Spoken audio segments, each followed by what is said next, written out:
2024 లేదా 25లో డిగ్రీ లేదా బీటెక్ చదివారా? సాఫ్ట్‌వేర్ జాబ్ కోసం ఎదురు చూస్తున్నారా? అయితే కోడ్ జ్ఞాన్ 100 డేస్ కోర్సులో చేరండి. జాబ్ సాధించండి.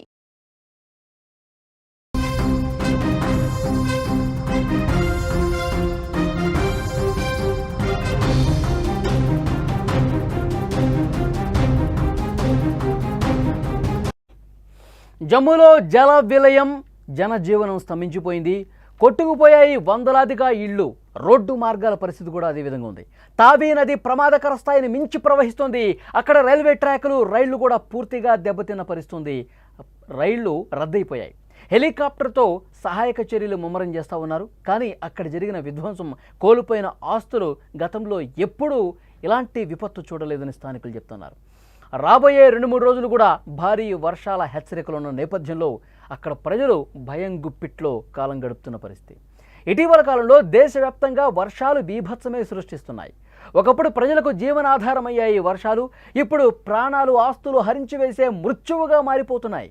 భారీ వర్షాల కారణంగా ఇటీవల కాలంలో ఉత్తర భారతంలో హిమాచల్ ప్రదేశ్, ఉత్తరాఖండ్, ఢిల్లీ వంటి రాష్ట్రాల్లో ఎంతో విధ్వంసం జరిగింది. ఆ రాష్ట్రాల్లో వరదలు, ఆ రాష్ట్రాల్లో కొండ చర్యల వల్ల వందలాది మంది ప్రాణాలు కోల్పోయిన పరిస్థితి. ముఖ్యంగా ఢిల్లీలో యమునా నది ఉప్పొంగి ప్రవహించడంతో లోతట్టు ప్రాంతాలు పూర్తిగా మునిగిపోయాయి. ఈ విపత్తుల నుంచి ప్రజలు ఇంకా కోలుకోనే లేదు. సరిగ్గా అదే సమయంలో ఇప్పుడు జమ్మూ కాశ్మీర్ను వానలు, వరదలు భయపెడుతున్నాయి. గత కొన్ని రోజులుగా జమ్మూ కాశ్మీర్ను కుండపోత వర్షాలు, వరదలు కుదిపేస్తున్నాయి. జమ్మూ ప్రకృతి ప్రకోపానికి అల్లాడిపోతోంది. అల్లకల్లోలంగా తయారవుతున్న సిచ్యువేషన్ కూడా ఉంది. నిత్యం పర్యాటకులు, భక్తులతో కళగళ్లాడే ఆ ప్రాంతం ఇప్పుడు ఒక మృత్యువలయంగా మారిపోయిన పరిస్థితి. ప్రాణాలు అరచేతిలో పట్టుకొని బతుకు పోరాటం చేస్తూ ఉన్నారు అక్కడి స్థానిక ప్రజానీకం. విజువల్స్లో మీరు చూస్తున్నారు. తావీ నది పొంగి ప్రవహించే పరిస్థితి చూస్తున్నాం. ఉప్పొంగుతోంది, మహోగ్ర రూపం దాలుస్తోంది.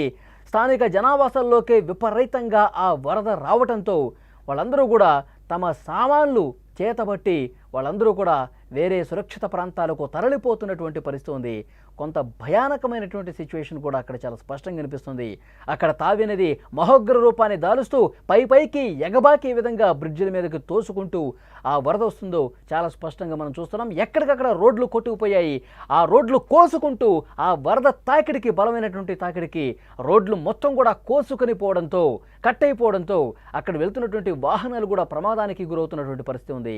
విజువల్స్లో చాలా స్పష్టంగా మీరు చూస్తున్నారు. ఒక్కసారిగా వరద తాకిడికి అక్కడ రోడ్డు ఒక్కసారిగా కుంగిపోయింది, ఒకవైపు కోసుకుపోయింది. అటువైపుగా వెళ్తున్నటువంటి వాహనాలు కూడా ఒక ప్రమాదకర పరిస్థితుల్లో చిక్కుకున్నటువంటి పరిస్థితి చాలా స్పష్టంగా ఈ స్క్రీన్ మీద మీకు కనిపిస్తున్నటువంటి విజువల్ చూస్తే అర్థమవుతుంది. జమ్మూలో ప్రస్తుతం పరిస్థితి అత్యంత భయానకంగా ఉందని చెప్పాలి. వందల ఏళ్లుగా చూడని విధ్వంసాన్ని అది చూపిస్తోంది. గత కొన్ని రోజులుగా అక్కడ భారీ వర్షాలు పడుతున్నాయి, భారీ వరద వస్తూ ఉంది, నగరాలను ముంచెత్తుతున్న పరిస్థితి ఉంది. ప్రజలు బయటకు రాలేని పరిస్థితి ఏర్పడింది. రోడ్లు, రైల్వే ట్రాక్లు అన్నీ కూడా కొట్టుకుపోయాయి. ఎటు చూసినా ఒక భయానకమైనటువంటి పరిస్థితులే కనిపిస్తున్నాయి. అసలు ఏమీ కూడా ప్రజలు బయటకు వచ్చి తమ నిత్యావసరాలు కొనుగోలు చేసేందుకు, లేకపోతే సురక్షితంగా వేరే ప్రాంతానికి కూడా వెళ్ళలేని సిచ్యువేషన్ ఉందంటే అక్కడ ఏ విధంగా ఈ వరదలు అనేవి భయం కల్పిస్తున్నాయి కూడా అర్థమవుతోంది. ఎటు చూసినా వరద నీరే కనిపిస్తోంది. కళ్ల ముందు కదలాడుతున్న మృత్యువు ప్రజలను భయభ్రాంతులకు గురి చేస్తోంది. తావీ నది ప్రమాదకర స్థాయిని మించి ప్రవహిస్తుండడంతో పరిసర ప్రాంతాల ప్రజలు కూడా ఆందోళనలో ఉన్నారు. చాలామందిని సురక్షిత ప్రాంతాలకు తరలించారు. ఇంకా కొన్ని ప్రాంతాల్లో ప్రజలు తమ ఇళ్లలోనే చిక్కుకుపోయారు. అక్కడ రెస్క్యూ జరుగుతోంది, అక్కడ సహాయక కార్యక్రమాలు కొనసాగుతున్నాయి. ఈ వర్షాలు, వరదల వల్ల జమ్మూ, ఢిల్లీ రైల్వే లైన్లో ట్రాకులు పూర్తిగా దెబ్బతిన్నాయి. జమ్మూకు వెళ్లే అన్ని రైళ్లు కూడా రద్దు చేశారు. దోడాలోని భలీసా ప్రాంతంలో క్లౌడ్ బరస్ట్ కారణంగా కాలువలు పొంగి అక్కడ ఉధృతంగా ప్రవహించి లోతట్టు ప్రాంతాలు జలమయం చేసిన పరిస్థితి. కొండ చర్యలు విరిగిపట్టడంతో నిన్ననే మనం చూసాం వైష్ణోదేవి యాత్ర కూడా అక్కడ నిలిచిపోయిన పరిస్థితి. వైష్ణోదేవి యాత్రకు వెళ్లే భక్తులు తీవ్రంగా ఇబ్బంది పడ్డారు. 30 మంది ఆ కొండ చర్యలు విరిగిపడి ఆ కొండ బండరాళ్ళు కింద నలిగిపోయి చనిపోయారంటే పరిస్థితి ఎంత భయంకరంగా ఉందనేది కూడా అక్కడ అర్థమవుతుంది. 1926లో జమ్మూలో ఇలాంటి బీభత్స వాతావరణమే నమోదైంది. ఆ రోజు 24 గంటల్లో 248 మిల్లీమీటర్ల వర్షపాతం రికార్డైంది. సరిగ్గా 99 ఏళ్ల తర్వాత ఇప్పుడు జమ్మూలో మరోసారి అదే తరహా విపత్తు కనిపిస్తోంది. చరిత్ర పునరావృతం అవుతోందని చెప్తున్నట్లే జమ్మూలో కూడా అదే స్థాయిలో వర్షాలు కురుస్తా ఉన్నాయి ప్రస్తుతం.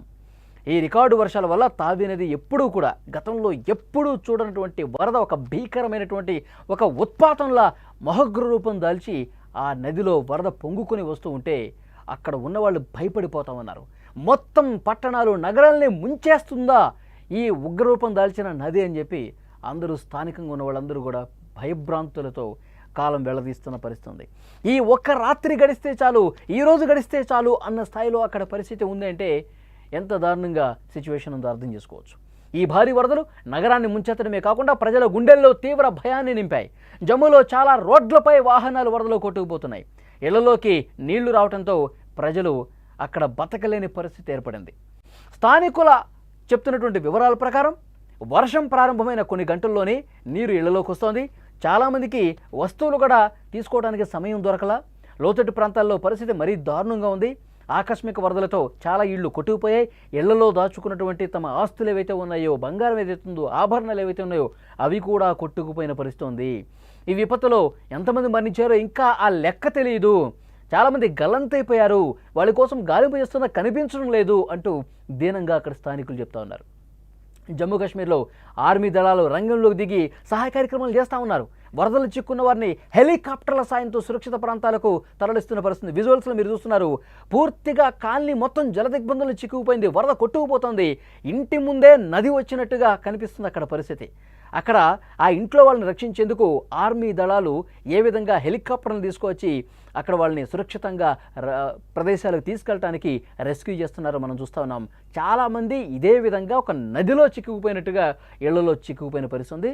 సో వాళ్ళు శక్తికి మించి పనిచేస్తూ ఉన్నారు ఆర్మీ దళాలు అందరూ కూడా. బలగాలు ఇంకా ఎంతమంది కావాలంటే అంతమందిని రెస్క్యూ కోసం పంపిస్తామని ప్రభుత్వం కూడా చెప్తోంది. సహాయ కార్యక్రమాలు వేగం చేస్తూ ఉన్నారు.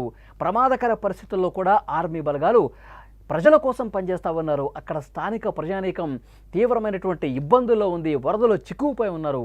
వాళ్ళందరినీ రక్షిస్తూ రాత్రింబవళ్ళు కష్టపడి పనిచేస్తున్నారు.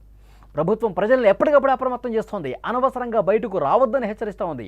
ఇంకా ఎవరైనా చిక్కుకుపోయి ఉంటే స్థానిక అధికారులకు సమాచారం అందించండి, మిమ్మల్ని కాపాడే ప్రయత్నం 100% చేస్తాం. అక్కడ మీ ఏరియాలో ఎలాంటి సిచ్యువేషన్ ఉంది, అక్కడ వరద ప్రవాహం ఏ విధంగా ఉంది, ఇళ్లలోకి వాటర్ వచ్చే పరిస్థితి ఉందా, ఆ ఫ్లోటింగ్ ఏ విధంగా ఉంది, ఈ డీటెయిల్స్ అన్ని తెలియజేయండి. మీకు ఆహార వసతులకి ఏమన్నా ఇబ్బంది ఉందా, ఇవన్నీ కూడా స్థానిక అధికార యంత్రాంగానికి చెబితే వాటిని పరిశీలించి వెంటనే వేగంగా తగు చర్యలు తీసుకుంటామని ప్రభుత్వ యంత్రాంగం కూడా చెప్తున్న పరిస్థితి. మీరు చూస్తున్న విజువల్స్ జమ్మూ అండ్ కాశ్మీర్లో స్థానికంగా ఉన్నటువంటి పరిస్థితులు, అక్కడ తావి నది మహగ్గు రూపం దాల్చినటువంటి పరిస్థితులు, లోతట్టు ప్రాంతాలు పూర్తిగా మునిగిపోయిన పరిస్థితులు, అక్కడ జరుగుతున్న సహాయక కార్యక్రమాలు, ఇవాల్టికి అక్కడ ఉన్నటువంటి సిచ్యువేషన్ని మీరు చూస్తూ ఉన్నారు. ఇంకా 2-3 రోజుల పాటు భారీ వర్షాలు కురుస్తాయి కాబట్టి గతంలో ఎప్పుడూ లేనట్లుగా గత 100 ఏళ్లలో ఎప్పుడూ చూడనటువంటి మహోగ్ర రూపం ఈ సంవత్సరం కనిపించేసరికి స్థానికులు గజగజ వణికిపోతున్నారు. రికార్డు స్థాయి వర్షపాతం నమోదయ్యి అది వరద రూపం దాల్చి మొత్తం కూడా ఊళ్ళకు ఊళ్ళు కొట్టుకుపోయే పరిస్థితి అక్కడ కనిపిస్తోంది.